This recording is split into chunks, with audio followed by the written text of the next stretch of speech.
Nope.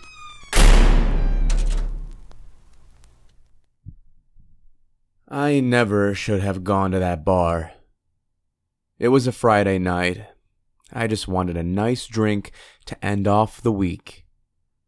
I never could have thought that it would end this way.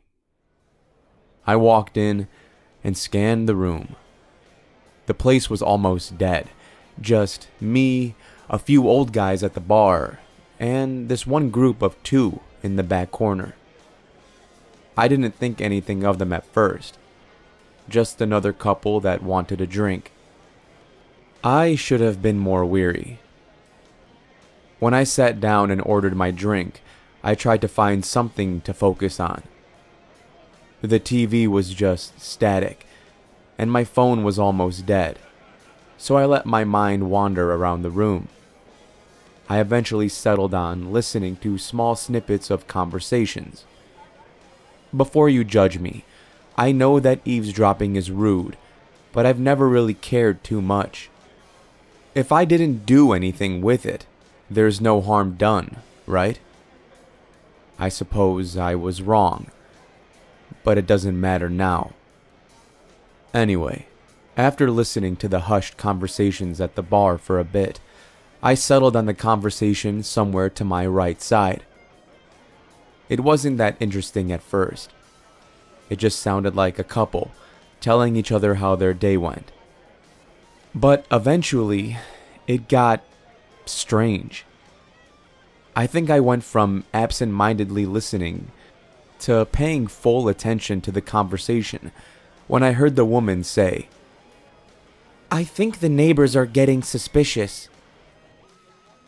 Now, more interested, and with a drink in my hand, I somewhat covertly moved from the bar to the booth next to theirs. I tried masking my intentions by pretending to look at the music choices in the old jukebox on my way there. In hindsight, I'm sure I looked like an idiot, but in my head, I was thinking, and the Oscar goes to this guy. I wish I could still be that optimistic. After I sat down, I could hear them much more clearly.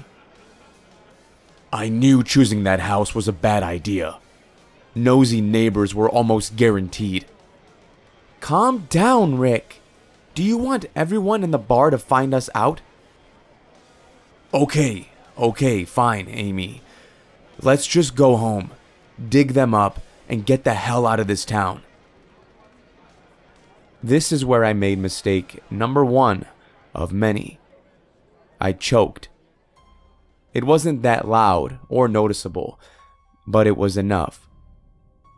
Their conversation abruptly stopped, leaving me feeling extremely conspicuous. Without finishing or paying for my drink, I slowly got up and left the bar, positive that both of them were staring at me. All I did was sit in my car. I didn't know what to do. Call the police? And say what? That I heard a spooky conversation in a bar? For all I know, they could have been talking about their pets. Before I could decide, I saw them come out of the bar. They were not running, but I could tell they were in a hurry, and they looked very paranoid. My only clear thought was, follow them. That was mistake number two. Following them home was quite an ordeal. I had to stay far enough behind them to not make them more suspicious, but close enough not to lose them. I thought I had indeed lost them a couple times, but eventually they pulled into a driveway. All I could think to do was park down the street and wait. So I waited, and waited, and waited. I didn't even realize I had fallen asleep, but I awoke to headlights in my face. Their car was leaving. That was my chance. After they turned off of the street, I got out of my car and ran up to the house. Peeking into the windows didn't get me anywhere, as they were all covered by thick curtains, so I decided to try my luck with the back windows or the back door and jumped the fence. That's when I remembered why I was there. Dig them up. If I was going to find anything, it wasn't going to be inside. Mistake number 3. I started scanning the backyard for anything strange. The hole. That huge hole caught my eye immediately. Dig them up. That line played over and over again in my head with each step I took. Dig. Dig. Dig. It could have been anything. A pair of dogs, a bunch of plants, a hidden cash box. My imagination was going crazy.